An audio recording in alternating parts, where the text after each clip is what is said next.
up, man?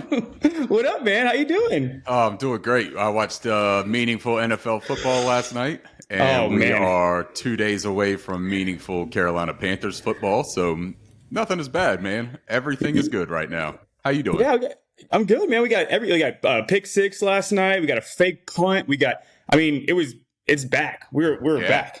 yeah. We saw We a got bunch we got of the real deal taste of it last night. yeah. If we can't get separation, at least we're not going to pop balls up in the air so the other team can catch it. I hope. Holy shit, that was one of the worst performances by a wide receiver group that I've seen in a long time, man. A long, long time. I just felt so bad for Mahomes, man. He was like nailing these guys right in the hands. And Yeah, But it was brutal. that's not going to happen to us. No. Man, and so I keep on doing this, and I see every time I watch Mahomes, I'm like, is that Bryce Young out there? Yeah, Is little Bryce magic. Yeah, I know it, man. And they're talking about the way that he's distributing the ball and all that kind of stuff. You're just starting to see all these little linear comparisons and similarities in the way that they play the game. That it's going to be really fun, man, to watch Bryce play football. Yeah, you heard it here first, folks. All right, cool. We're just gonna jump right in because we have a raffle to do for the Shark We got Foundation. some business to take care of. So Yeah, I've got yeah. all of the names inside my trusty 704 shop corduroy Panthers hat. Let's go. So we've got everything in there. No preference. I'm going to shake it up, right? We'll pick one name. Let's see who it's going to be. I hope it's your mom. She's going to be like, New Jersey. All right, here we go. It is Ryan Cole. Oh, shoot, Ryan Cole. Is that showing up? Nope, it is not. Nope. No, I don't really see it. All right, well, it says Ryan Cole. Nice, so man. he's the winner. So Ryan, hit me up. Let me know what jersey you want, what size it is, and we'll get it shipped out to you, man. Congratulations, Yeah, awesome. And thank you for the support for Sharks Sports Performance Academy. Yeah, Ryan Cole was best man at my wedding. Oh, hell yeah. That's nice. Yeah, he's actually a Panthers fan too, so he might want to like an East Carolina jersey, but I bet he wants a Panthers one. Nudge him towards the Panthers, man. Yeah. Like, come on, let's do this. Let's do this the right way, man, for Kitty Lit, Yeah, but at least it's not like a Falcons jersey or something like that. Fair It'll enough. be something I with might the have had to put my Carolinas. foot down there and just been like, hey, there's some sort of complication. I don't think it's going to work out. Awesome. Well, it's so weird that the day before the game we have a lot to talk about. So I'm just going to kind of just push this right along. So I thought we'd come in just injury report because that's affecting the game in 2 days. So I know it just came out. We're fortunate because we got the Friday injury report, so we have something that actually matters today. Yeah, exactly. Because most vets would be sitting out on Wednesday, and Thursday is kind of like, who knows? You have to go in Friday because there's no Saturday practices usually. So we got Chark is officially out. Yep. That ain't great. It's not great, but it's also something that I know I've touched on it a couple times that I anticipated that being the case because of it being a soft tissue injury that you don't really want to push that too much if everyone else is a full go, right? And that's I guess that's part of what plays into this is that Terrace Marshall Jr. is good to go. Let's go. I know Thielen is listed as questionable officially. I expect him to play. It kind of does seem like this dynamic of a veteran getting a little bit of time off, and also maybe he does have a little bit of tweak of the ankle or something like that, and they're like, why push it for the next 2 days? We're not doing full-on contact practices anyways, you know what I mean? It's half quasi walkthroughs, so let's just kind of like keep him healthy, manage it, get him out there so that Bryce has his 95% full array of weapons. I'm okay with Chark sitting this one out. I would love for him not to have any setbacks and be able to go for the remainder of the season. You know what I mean? So I think it's a smart decision. And I don't think that our defense or our offense will suffer dramatically without him. Right. Also because of the addition of Amir Smith-Marset, right? That's another speed guy that can kind of take the top off. Maybe he sees a little bit more usage than you would have anticipated with Chark out. So, yeah, I'm okay with it, man. Yeah, and it looks like that may have been a reason why they brought him in too. Is they wanted to keep Chark out a little bit longer, and I don't think against the Falcons with them getting Bates and having AJ Terrell, I don't think that he was going to be a huge part of the game plan. Anyways, I expect this to be a huge Hayden Hurst game just because the Falcons have always been bad against tight ends. I think they were the 5th worst last year against tight ends. Maybe a little revenge aspect there too. Yeah, exactly. Yep, exactly. Yeah, so I expect Hurst. I expect running backs on the backfield. That defensive line is pretty old as a whole, and they're not the fastest of linemen. So I think it's going to be a lot of tight end and running backs on the backfield, especially because that's what Reich does anyways. Now, there was another important name on that injury report. Full participation, expected to play on Sunday. Brian Burns. So let's get into this elephant in the room, right? Because I think that's been the conversation for the past week. And I had a article that came out for Cat Crave a couple days ago. Actually, I think it was yesterday. And it was the major storylines going into week one following the Carolina Panthers. And the first one was very obviously our pass rush situation, in particular, Brian Burns. Here's the issue that we're up against. Brian has been the most professional that he can possibly be throughout this entire process, right? He's been in training camp. He's been in voluntaries. He's played in the preseason even at times. Like this is the guy who is doing every single thing that he said he was going to do, of putting team first. He wants to be here to build this special thing that is forming in Carolina. And the thought process was, it's just waiting on Nick Bosa, right? That's the other shoe that has to drop here.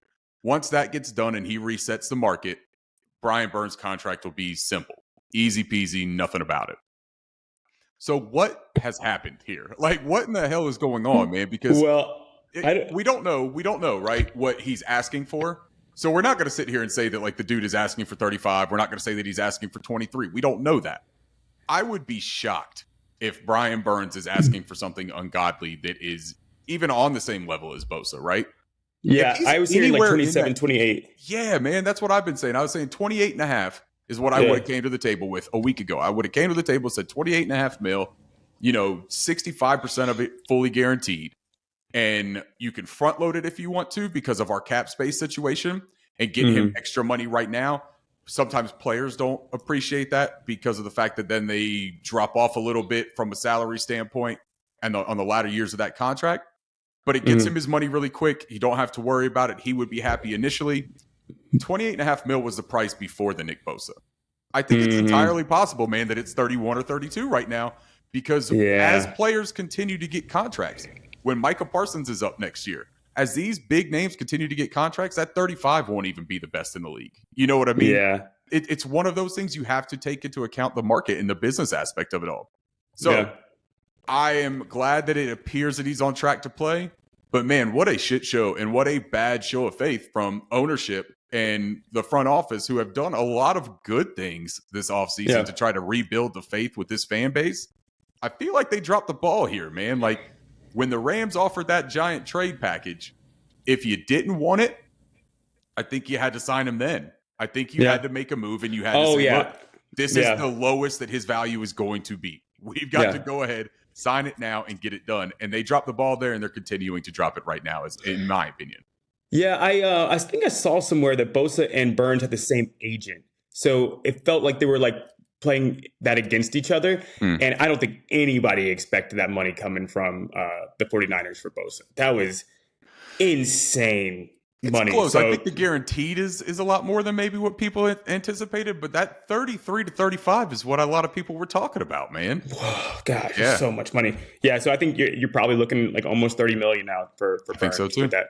Yep. And I think, and if that is the case that they have the same agent, wonderful job by that agent to no doubt. That number just definitely shot up. You're looking at 30 million for Burns now, I think. And from a Panthers standpoint though, pay him. Just pay him. Like if I think feels it gets like done. And if you feel like you're overpaying him right now, you won't next year. So I don't understand what the huge hang up here, and it just feels like Tepper is meddling again in all of this shit. And what we heard about prior is that he's a little bit more hands off and he's trusting the coaching staff. He's trusting the football minds to do all this stuff. I have a hard time believing that Scott Fitterer has composed this roster and is looking at it with the lack of significant contracts right now on the books and saying, I think we should penny pinch this guy, Brian Burns. Like, I think that he's the first one that we should put a hard line on and be like, nah, not you, bud. Like, you're our elite pass rusher. We're just going to let you kind of like wait and maybe we'll franchise tag you. Maybe you'll be miserable. And that franchise tag will cost us more than getting a deal done with you. Don't be stupid about this. Pay the guy the money. As long as he's not asking for $35 million like Bosa just got, I'm comfortable paying him whatever else it is. Oh yeah, if we don't pay him this year, we ain't paying him next year either. He's gone. We're gone. Trading him. Right. Yeah. I mean, we will be able to get stuff in return for him, but that's right. He won't be a Carolina Panther next year if we don't pay him. All right, cool. Yeah, I mean that's from what I'm hearing, it's gonna get done. It seems like it's gonna get done, and I thought it was gonna happen yesterday. Hopefully, it gets done today, but it looks like it's gonna get done before the season starts.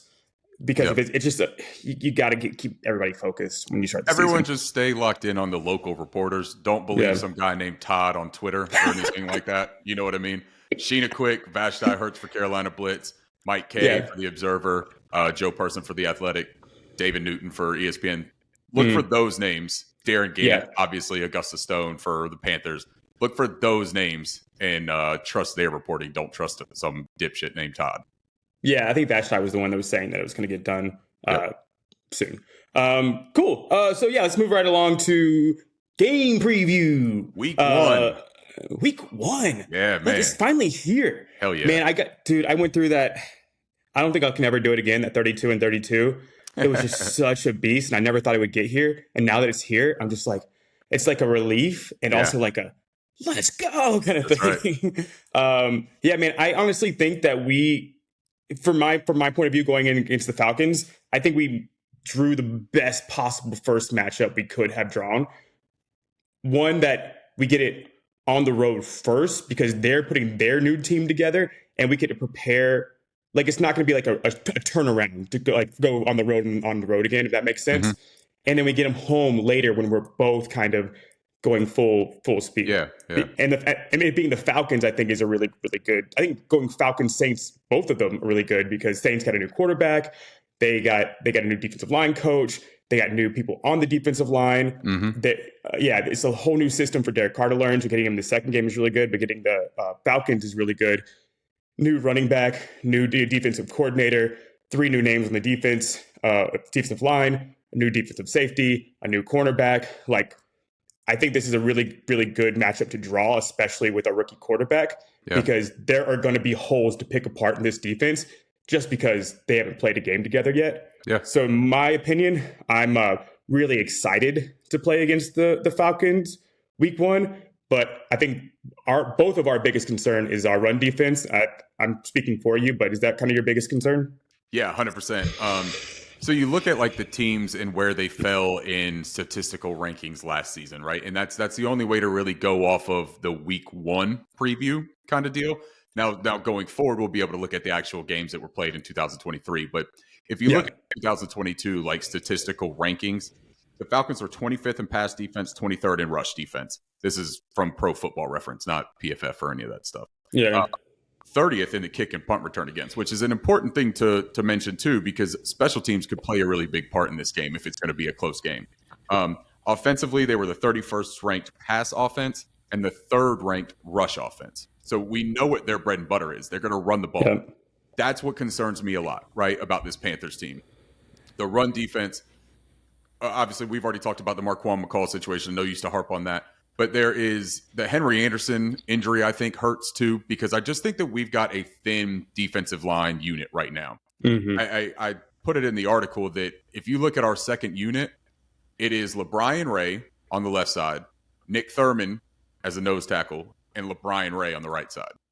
Like left and right, he's our second option. It's difficult, man. That should at least make you pucker a little bit, right? Now, I think that YGM, we'll see him moved inside a lot on speed fronts. And we saw it a little bit last night with Aiden Hutchinson for the Detroit Lions. They lined him up over Trey Smith. And Trey Smith had a great rookie year last year in Kansas City, and he struggled mightily with Aiden Hutchinson. Now, Aiden Hutchinson is leaps above where YGM is. So I'm not trying to make that comparison other than the fact that they both wear 97. That's as far as the comparison goes for those two. But I do think that there is a benefit in having YGM move into that inside on some of these odd fronts and things like that. So I'm okay with the idea of our depth, but it still feels very thin to me. You look at our rankings last year, we were the 18th rushing defense, right? And that's with a 4-3 front. It's middle of the road. It's not terrible. But when not with the undersized defensive tackle. Right.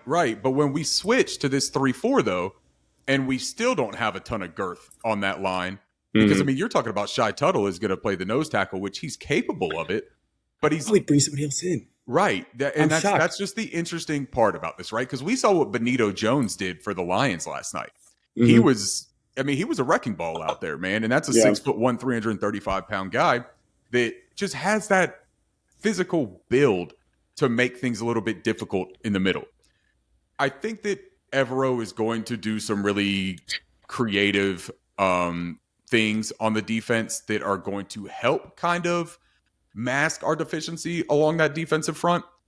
But I still am not confident going into it, especially not facing this Falcons team that they want to get Bijan Robinson going. Like, that is going to be their MO. That what they do not want to have happen is have the football in Desmond Ritter's hands when things matter. So they're going to do everything they can to get an early lead and then ground and pound us until we pass out, right? Like, that's going to be their game plan. For us offensively, you look at last year, we were the 29th ranked pass offense and the 10th rushing offense. Yeah. The 10th in the rushing offense is something that you kind of have to have a little bit of context about too, right? Because we had Christian McCaffrey for a handful of games, and then we moved to Chuba and Deonta Foreman.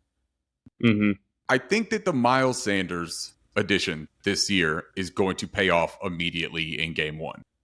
I think that he is going to be the bell cow. From all reports, he's healthy. He's actually been healthy, is what they've said, for a little bit longer than we've been told. It felt like that, which is great, man, because that shows a thoughtfulness from this coaching staff and from the medical team that they're not willing to put somebody at risk of setbacks and re-injuring and causing complications for actual football games just for the simple fact of getting him out there in preseason in training camps, right? So I like that. I feel decent about the offense. With Chark out, we're looking at TMJ being a full go is great. We're looking at Mingo and Adam Thielen's questionable. We expected to play. And then you've got Visca, who we didn't see hardly at all in preseason action. Yeah. I'm excited about Visca being healthy, but I'm most excited about the other guys being healthy for Visca. Because if Visca was lined up outside and running deep routes, we would be in a world of hurt because that's not where he excels, to put it lightly. Having the full complement outside of Chark, I think is going to really allow us to use him in the creative ways that Frank Reich has alluded to. So offensively, I feel pretty decent about us going up against their defense. And I think that Bryce Young is ready to go, man. And I'm ready to see Bryce Young. And I think that we're going to see him spread it around, kind of similar to how Patty Mahomes did it last night, throwing to, the YMCA squad that he has over there in Kansas City. We have a better receiving core than that. And I know that some people will argue that, but look, at least our guys know that if a football is coming your way, you use your hands and you catch it. Like, they're not going to be scared of a pass coming at them. There was a couple times where Kadarius Toney looked like he was seeing a missile flying at his face and he was just trying to dodge it. You know what I mean? He's using his hands as a deflecting shield as opposed to a catching apparatus. So at least I know that Thielen's not going to run away from a Bryce Young pass. I know. I know. It's like these Cam Newton balls being slung at them. It was like these normal perfect passes. Ball placement just dropping right in the breadbasket. And Sky Moore, man, I don't know what is going on with that dude. Look, we're going off rails here. Pineapple. But I really was just trying to point out the fact that our receiving corps is going to be competent, to say the least. Mingo, I can't wait to see him in action. Hayden Hurst, like you said. I think Tommy Tremble. I mean, I'm really excited to see the whole playbook opened up, to see Thomas Brown and Frank Reich's collaboration on offense, and to see what this system will look like with Bryce Young running it. So, from an offensive standpoint, I feel really good. Defensively, I'm very concerned about the run. I am not concerned one bit about Desmond Ridder. He's the infamous answer to the "show me who threw that football" question that Steve Smith asked. So we're gonna get to see with our own eyes who threw that football, and I have a feeling we're gonna be pretty happy about that answer. Yeah, I mean, I think we're just going to be a better big play team next on Sunday, and I think that's going to matter. I don't think they're going to be able to get any. And I know I'm going to eat these words because I'm saying them out loud, but in my opinion, I don't think they're going to.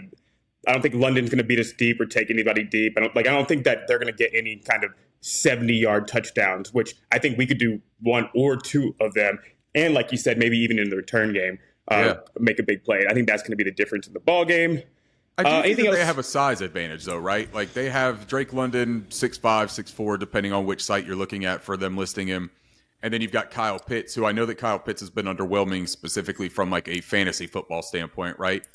But these are two really large athletic guys that do have better size than we have anywhere on the defense. So that is something to monitor because Dante Jackson, if he's left out on an island with Drake London, I don't know that Ritter has the wherewithal and the awareness to identify that and take advantage of it. But if he does and that opportunity presents itself, I do think that there is an advantage for Drake London or Kyle Pitts going up against guys like Dante Jackson or even Jeremy Chin, you know what I mean? Depending on how he's out there in that big nickel role. I like Von Bell being back there for us. I think that that's very beneficial when we look at Kyle Pitts. But there is just the physical aspect of it where they have some size that we do not have, right? Yeah, I was more talking about the like the yak plays and like the ones that'll beat you for like a touchdown. They'll be able to win jump balls against us and make it great catches. But I think there's a catches down to the ground kind of catches. They've been high on Matt Collins through the preseason and training camp. He was good last year. Yeah, it just doesn't move me though, man. Like I'm just not all that concerned. If you're telling me that we need to be worried about Matt Collins, then we should feel relatively decent about our prospects, right? Like. We should trust Ejiro Evero to have this defense ready to go, as opposed to trusting Mac Hollins is going to expose Ejiro Evero in this defense. And they'll have 20 passes max tomorrow. I mean, I think I say tomorrow on Sunday. We got to stop the run. Yeah, we got to stop Bijan. We got to stop that offensive line. And I'm not worried about anything else, like you said. And we know that they'll prioritize the run, but the other part when we talk about Brian Burns that is significant to this, though, is that they're going to have to keep that defense honest by throwing it enough. And my concern was that if Burns wasn't playing and Marquise Haynes is out, Marquise Haynes landed on the IR for the first 4 weeks at least of the season with a back injury that apparently had a setback on that. We're down to, if you remove Brian Burns, right, which we're going to say that he's in, but if you had to remove him, because we don't know for 100% that he's going to come out there on Sunday, like, this contract thing is still going, so I'm not going to sit here and put words in his mouth and say that he's definitely playing on Sunday. There hasn't been a commitment to that. So if he's removed, you're looking at Justin Houston being pretty much the only speed pass rusher on this team. Now, you got Amari Barno. It's really, really difficult to forecast Amari Barno as having a significant impact because he hasn't done it up until this point in his career. Outside of that, you got YGM and DJ Johnson. So I do think that pass rush is an area of concern because we have got to get pressure on Desmond Ridder to make him look as bad as I anticipate him looking. If you give any NFL quarterback unlimited amount of time, I think that they're all great enough athletes and better than regular people, right, at playing the game of football, that if you give them enough time, I just think that they're still going to be able to make the right play. So we have to speed him up and make him uncomfortable and make him do the things that we're anticipating him do by turning the ball over, overthrowing, underthrowing, getting happy feet, and just being a general numbnuts out there. I'm still not worried. You are right. You're right, but it's the little things though that we have to still account for, even though we're not concerned about the players. It's still the NFL game of football, right? And Arthur Smith, as much as I don't like him as a coach, he's well respected throughout the league. People keep talking about how how great of an offensive mind he is, and I haven't seen it, but a lot of people that are in the know see it. So sure. I mean, you just can't take every recommendation as end all be all, right? Like if there was a Yelp category for NFL coaches, Arthur Smith might have a 5-star review, but if anyone went to eat at his restaurant, they would fucking hate it. I mean, he did take that trash team to 7 wins. That's true. So that team was not good, and went 7 wins. So he's doing something right. So I mean, whatever. I think that's it. Everybody knows. Well, we got to stop the run, and we got to establish the run. We do both of those things, we win the game. We're better. We're better on every level than they are. I don't think they have one. I mean, I would say Drake London might be the best receiver in the game as far as talent. Maybe. But they got like a slightly better offensive line. Yeah, I do like their offensive line because, I mean, our offensive line, first of all, we're throwing out Chandler Zavala, his first NFL start as a rookie, and he's going to be going up against guys like Grady Jarrett. That that's going to be a difficult matchup. So our offensive line, we knew that they struggled in the preseason. We also knew that they were pretty solid last year, though. So again, if we're basing all of this off of the statistical history of last year and the performances of last year, because that's all we can actually go off of right now, our offensive line is solid. It's kind of middle of the road, but it has top 10 fringe ability. If Zavala can show a little bit of chops here and hold his own against Grady Jarrett, then I do think that we have the better offensive line. Ickey, I don't think will get tested as much on the pass rush here against this Atlanta Falcons team because they don't have anyone that necessarily scares me at that position. I think that when we play New Orleans next week, I think that, you got Cam Jordan on there, it becomes a little bit of a different situation. But he's usually on the left side, though, right? I mean, he's usually on the right side of the line. Yeah, they move him around a little bit, and we'll get into that next week, obviously. Yeah, fine. Yeah. But yeah, just from a standpoint be more of like Granderson, I think they would see. Yeah, very possible.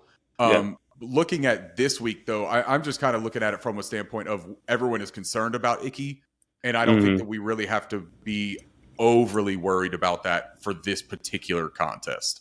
Yeah, I mean, I think we're going to run the ball more than pass it anyways, and I think. Also, I mean, we're like kind of vamping with it. Now we can move on after this, but I think there's a little of not playing Miles Sanders because there's like a reputation that he's got to be not good, right? And I think they want people to continue to think that he's not good. They don't want to see him. They don't want to put him out there and like show that, man, this guy's got burst. This guy is people forget how good he is. So I think they want to kind of surprise people by bringing him forward. I think we're going to see.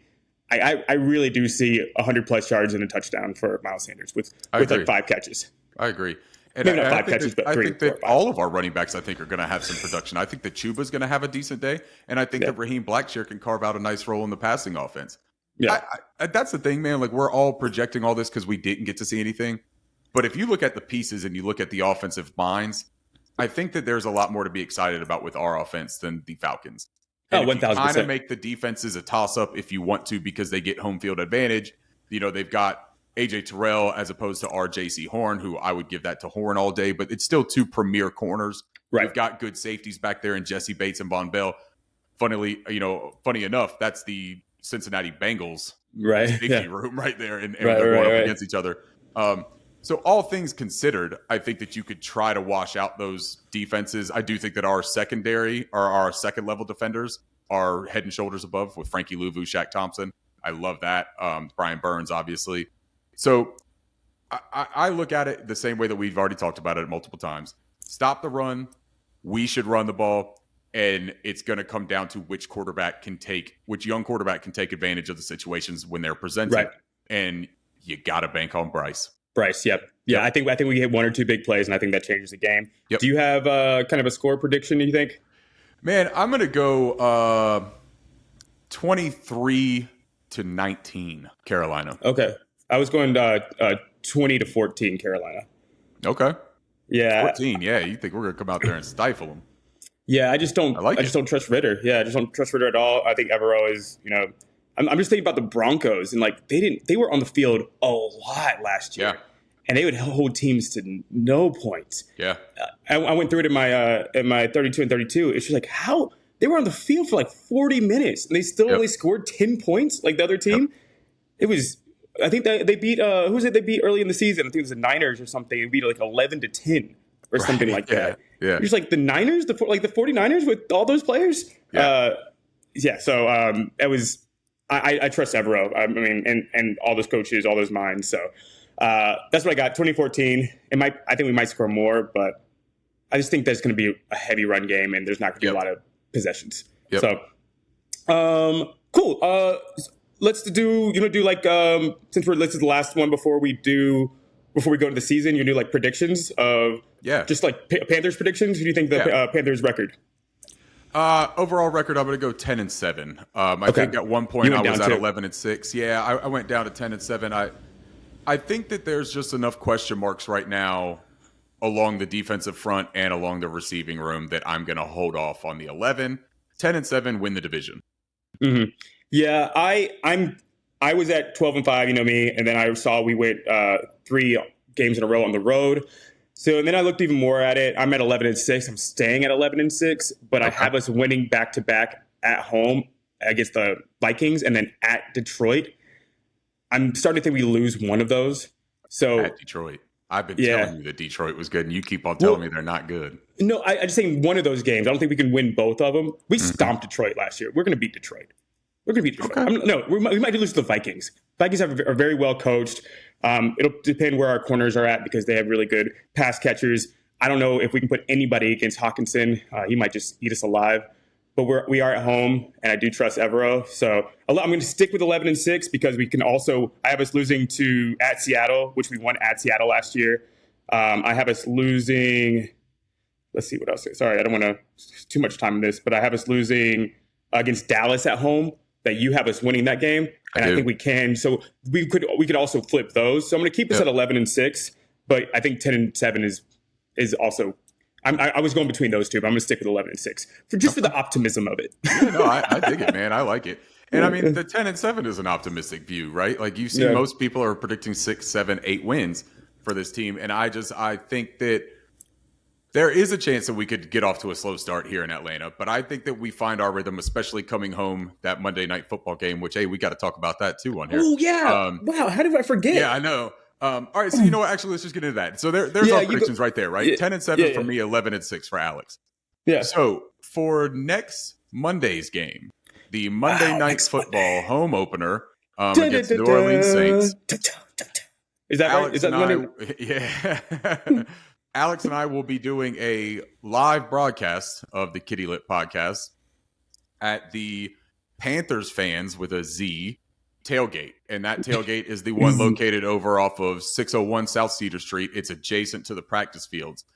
This is one of the biggest tailgates in all of the Panthers lots.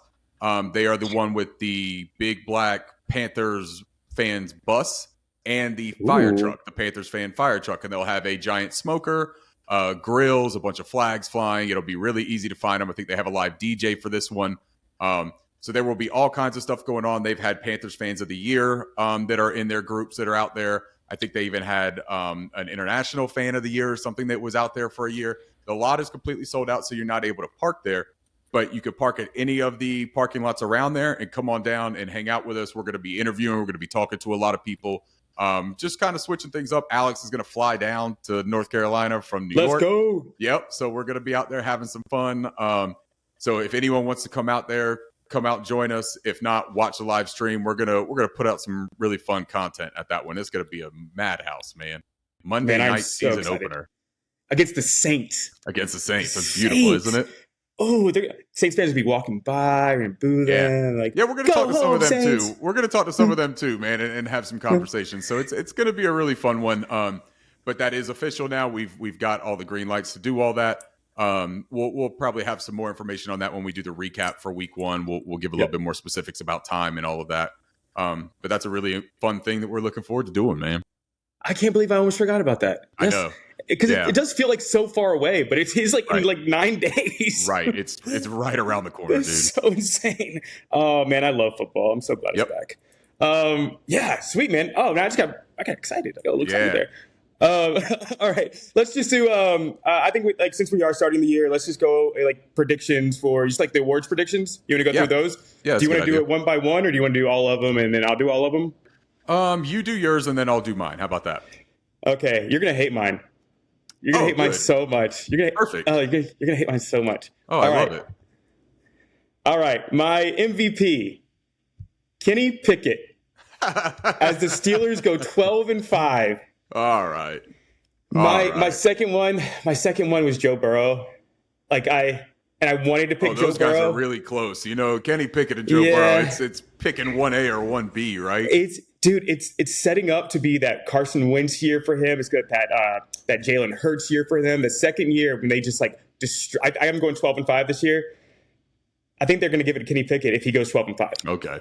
I'm not saying that he's the best player. I'm just saying.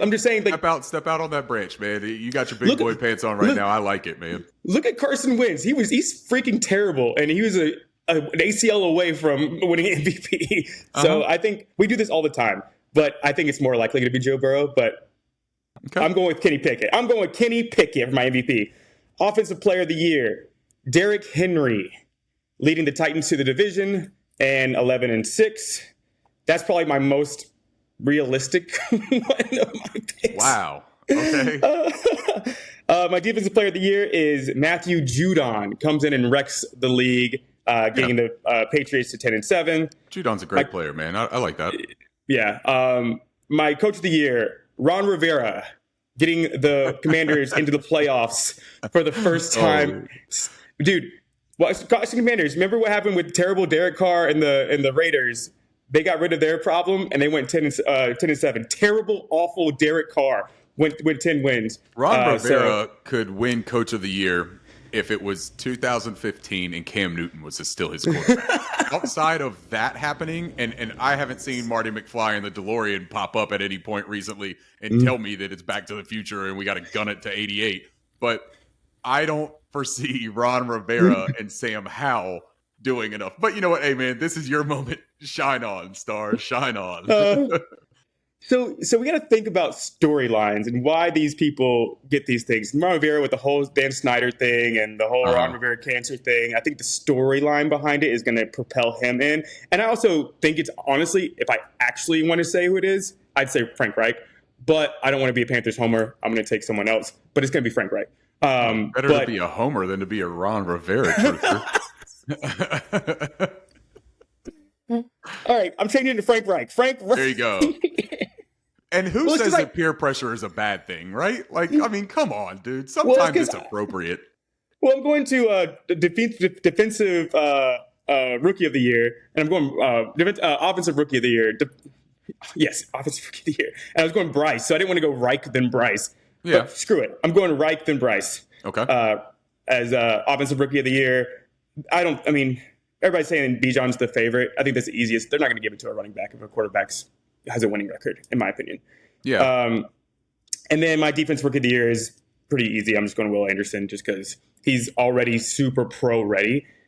And I don't know if he's going to end up being the best defensive player in this draft, but he is the most pro ready right now. And I think that he'll come out and you might see 8 sacks this year from him. Okay. 8-9 sacks. So I got him as the defensive rookie of the year. You would say I'll save Super Bowl until after you're done with your awards. Yeah. All right. So mine, I'm going to go MVP Jalen Hurts. I think that he continues this trajectory that he's on. I still think that he's got great offensive weapons, his offensive line, the creative minds of Nick Sirianni and Brian Johnson taking over his first year as offensive coordinator. I really like that team. So going off that offensive player of the year, I'm also going Jalen Hurts. I think that Jalen Hurts just puts up a pretty monster season this year. I think that he could get close to double-digit rushing touchdowns as well as 30 to 35 passing touchdowns. I think he could account for 45 to 48 touchdowns on his own this year. Defensive player of the year, I'm not going to step out too much, but I think Micah Parsons. I think that was my second one. He's been one of the greater pass rushers and dominant forces on defense in the NFL the past few years. And I think that he could even take another step in that Gus Bradley defense. So I like his prospects. Coach of the year, I'm going Doug Peterson. I think that the Jaguars take that division, and I think they do it with like a 14-3 or 13-4 record. I just think that they really put together a nice year. Trevor Lawrence is obviously an ascending franchise quarterback. Well, they get Calvin Ridley on offense, and that's a huge get, man. Like Calvin Ridley, Christian Kirk, and Evan Ingram are pretty formidable weapons, especially when you throw in, I'm missing Zay Jones. East Carolina alum. Yeah, that's right. Zay Jones. So I think they've got a nice core there, and I like Etienne. I like Tank Bigsby, the rookie running back that they drafted out of Auburn. So I think that Doug Peterson gets them a really nice record this year, and possibly even the 1 seed in the AFC based off of the division being a division winner. Yeah, if they get 14-3, Trevor Lawrence is winning the MVP. It ain't gonna be very possible. Yeah, no, it's very possible. Well, I think that Jalen Hurts, though, man, I think that he's going to face different competition, and I think that the Jaguars might be a little bit more balanced when it comes to touchdowns accounted for on their team. Yeah. I think that you could see Etienne and Bigsby account for more touchdowns than you'll see Swift and Penny and Gainwell in Philly. You know what I mean? Now, offensive rookie of the year, I'm going Bryce, and I don't care if that's Homer or not. I think that Bryce is the best rookie in the NFL right now, offense or defense. I think that Bryce is going to show every single person why he was the number one pick and why they were wrong for saying he didn't deserve to be the number one pick. Maybe we can get Chris Sims' wife on to talk about that after he wins the award. Defensive rookie of the year, and I know this will sound fortuitous because the game was played last night, but if you look at my Twitter, I had said this before the game last night. My defensive rookie of the year is Brian Branch, the nickel safety for Detroit hurt last year, did he? I saw him Alabama. No, he got hurt last year. Yesterday. Last night. He cramped up. He came back in the game though. Okay. And he already had the pick 6 last night off of Pat Mahomes. So he's already showing his abilities out there. I just think it was a tough ball to catch. Yeah, the one popped up right in the air. You know. And hey, you say it was a tough ball to catch. Ask Kadarius Toney; he'll tell you it was a tough ball to catch. Anyways, Brian Branch will win it. I think that his prospects of playing with Chauncey Gardner-Johnson is a really great way for him to learn. Yeah, you're right. I think that Gardner-Johnson is one of the better safeties in the league, and he's a very versatile player. So I think that they have a really nice thing brewing there in Detroit. So that would be my defensive rookie of the year, Brian Branch. Yeah, I think you're right. I think Jalen Hurts puts up monster numbers this year because I think that defense is worse. They lost Hargrave and Gardner-Johnson. So if you look at all their games, I do this for fantasy, is that they just took it easy in the second half. They would get up with huge leads, and they just wouldn't do anything. They're going against much better competition this year. Right. So Hurts is going to have to keep throwing, and they're going to have to keep that offense moving. So I think that's a very, very good choice. They got to win those games, though, and it's a tough schedule they have. So if they can beat the 1 seed, Hurts is winning the MVP for sure. Agreed. I like Lawrence, too. Lawrence, if anyone in the AFC outside of Burrow and Pickett, in my opinion, because I don't think they're going to give it to Mahomes again.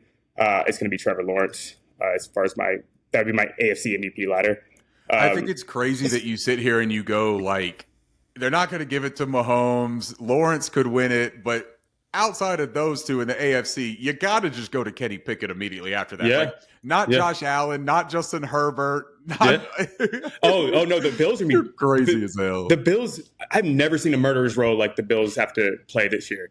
They have the toughest schedule I think I've ever seen the last 10 games. They got Dallas, they got Eagles, they got. Do you think Kenny Pickett's in a better situation than Aaron Rodgers? Oh yeah, yes, absolutely. Okay. Not better situation. I'm talking about their schedules. I think that's what Hurts was in that conversation because I think he got second last year in MVP, right? Yeah. That schedule was cake. Brock Purdy was kind of almost in that discussion. Yeah, their schedule was cake. It's more about narrative versus who actually played better. Carson Wentz, the year that he was going to get it. Not he's a better player, but it's situation. And I just think that that's fair. That schedule that they have in Steelers is going to set them up to be a really good team, and they're just going to go with the narrative of it. Yep. Then to bet, I would put Pickett probably as my 17th best quarterback in the league, but I'm just thinking narrative wise, what I think would happen. But yeah, if I was, I think it might be Joe Burrow because I think that defense can be bad, and I think that he's going to put up insane numbers this year. I think he might push 5,500 yards passing. Nice. I think Joe Burrow. All right, screw it. I'm changing to Joe Burrow. Oh no! You got to keep Kenny Pickett, dude. Dude, no way. No way am I going to let this happen. You cannot talk yourself out of Kenny Pickett at this point. You said his name out loud on the internet for everybody to hear. Al Gore did not create this damn internet for you to change your mind on the last minute. You got to keep both of your gloves on and stay with Kenny Pickett. Kenny Pickett and the Steelers go 12-5. There it is. They are second in the AFC, and Kenny Pickett wins. You can put an asterisk next to Kenny Pickett if you want to and have it say Joe Burrow, really, but it's going to be Kenny Pickett as far as bringing up these receipts later. Yo, if I'm right about that, if you're right about it, man, that's incredible. But when you're wrong about it, I am going to rub it in your face. Terrible prediction. Yeah, it's fun though, man. I just think, just thinking about narrative and what people would Patrick Mahomes. It's like the LeBron factor, right? LeBron should have won it 8 years in a row. Patrick Mahomes should win it literally every year, but people just talk themselves into stupid things. But when LeBron wasn't winning the MVPs, they weren't giving it to a role player. They weren't giving it to Gerald Henderson. You know what I mean? Like, what are we doing here? You can't give it to LeBron anymore. Oh, that's fair. Yeah, go give it to Matt Carroll in Charlotte. Like, I think they were giving it to Kobe and they were giving it to Steve Nash. I think that's pretty good. Like Steve Nash was good at basketball. He's pretty good. He's like an unathletic unathletic white guy. Okay, right? Perfect. All right, Super Bowl preview, and I hope this happens so much. My Super Bowl is Chiefs Cowboys, and I would love it. It would remind me of the Patriots Giants Super Bowls, where you just have an insane pass rush versus an elite quarterback, and who wins. And I have just like the Cowboys, just like the Giants, I have the Cowboys, and I never thought I'd say this in my lifetime. I am picking the Dallas Cowboys to win the Super Bowl. Yeah. And if they don't win it this year, they ain't winning it. They're going to blow it up, pay all those dudes. They got to pay all those dudes. All right. So I've got Philadelphia Eagles and the Los Angeles Chargers. I think that Mahomes, I'm concerned about the weapons, man. And I know when they get Kelsey back, that offense is okay. But I still just think that there is an issue there, that they don't have a ton of talent of playmakers around them. Last year, they at least had Juju. And Juju, for whatever you want to say about him, he did exactly what Mahomes needed. And he would come back, he would find him, and he would catch the ball when it was thrown to him. Yep. I'm worried about that part of that offense. And with Chris Jones holding out, I'm just not 100% sold that I can take Mahomes to the Chiefs, even though I know it's one of the most dumb things you can do is to bet against Pat Mahomes in the NFL. But I'm going to go Justin Herbert and the Chargers. I think that they take a really nice big step with Kellen Moore calling the plays on the offensive side of the ball. Quentin Johnson gives them another threat on offense to go with Mike Williams and Keenan Allen, depending on Keenan Allen's health. Austin Eckler's still there. Rashawn Slater coming back on that left side of the line. I think that their offensive line will be much improved. I love Derwin James. He's one of my favorite players in the NFL. He was actually a guy that I considered going defensive MVP right there was Derwin James. Khalil Mack is still a very good ball player. They've got some Asante Samuel Jr. They've got some serious talent on that team, and I think they put it together. And then I've got the Eagles beating them and finally getting that championship for Jalen Hurts. You know, it's one of those things that I think that is really beneficial for a player in a weird way is when they get to that Super Bowl, they play another GOAT like playing Mahomes in the Super Bowl and getting beat by him. You stay very, very hungry, right? You want that. And you know that you're going to have to beat great people to get that. And Jalen Hurts has that internal drive that I think will carry that team to that level. So I think Philadelphia Eagles, Los Angeles Chargers, fun offensive Super Bowl, and the Eagles take it home. Wow. The last team outside of Brady, the last team to make a Super Bowl, lose it, and go back the next year was the Buffalo Bills in the early 90s. That's right. Also, since Elway, no quarterback has lost their first Super Bowl and gone back again. Since John Elway. Look at me stepping out on a branch now. Yeah. Also, you're falling into the Chargers trap. I'm not doing it anymore. I'm tired of picking the Chargers. I feel like every year I'm like, man, they're elite. Look at that team, so elite. Yeah, they've that's been in the fair. playoffs three times last 14 years. You use a little bit more logic than I do. You sit there and you're like, look, Justin Herbert, I mean, he's an incredible quarterback. I'm not going to fall for it. Kenny Pickett, though, that's the one. That's the guy that I'm going to take a chance on. I'm just tired of picking them, man. Every single year they trick me. They have all this talent in the freaking world. And then they just charger. And they just keep charging, and they keep on charging. Yeah. And honestly, I would have stuck with your Lawrence pick because Lawrence beat them last year. Theoretically, they're going to have the 1 seed, and they have a better coach, and they got Ridley. So I probably would have gone with the Jags. Weird shit happens in the NFL, and I'm going to bank on weird shit happening in the end of it. Dude, I would love for the Chargers. I would love for the Chargers to be good. I mean, they just every single year they're just like, look at all this talent.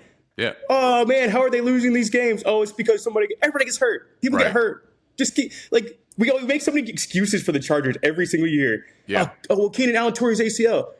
So, what? who's the Chiefs lost Tyreek Hill and they won the Super Bowl. So like, stop. Yep.